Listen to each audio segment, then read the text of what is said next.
Hello everyone. Today, I have an inspiring story to share with you. It's not just for your listening practice, but also to ignite something inside you, a drive to never give up.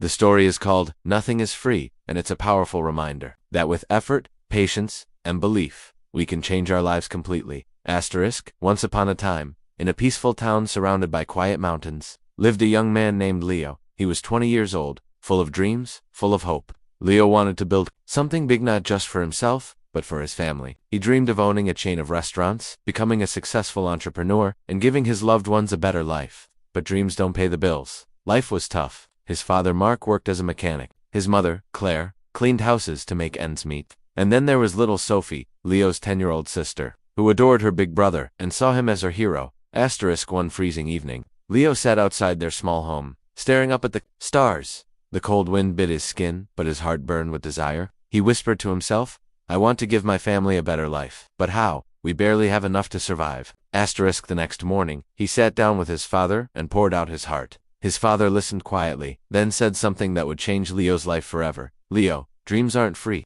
If you want something, you have to fight for it. Start small, even if it's tiny, but start. Those words stuck with Leo like fire in his soul. Asterisk, that evening, an idea hit him. In his town, people loved fresh bread. But there was a problem: they had to travel far to get it. What if he brought the bread to them? What if he became the connection between the bakery and the people? There was just one issue. Leo had no money, not a single coin to buy bread. Asterisk, but dreams don't wait for perfect circumstances. So Leo walked miles to reach the old bakery owned by a man named Mr. Anderson. He was known for his delicious bread and even more so for being grumpy and distrustful. But Leo stood tall, looked the man in the eyes, and said, Mr. Anderson, I want to sell your bread in my town. I don't have money to buy it up front, but if you let me take it for a week, I promise I'll return with the payment and keep just a small profit. Asterisk, the old man narrowed his eyes. Why should I trust you, boy?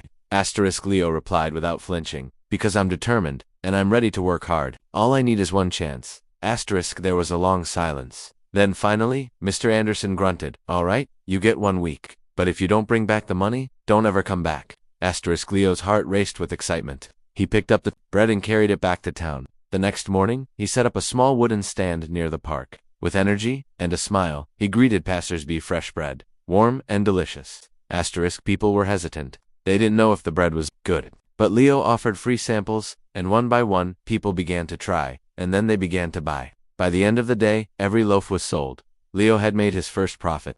That evening, he returned to Mr. Anderson and handed over the full amount. The old man simply nodded. You kept your word. Come back tomorrow. Asterisk, from that day forward, Leo woke up before dawn, walked to the bakery, picked up the bread, and sold it with passion. Rain or shine, he was there.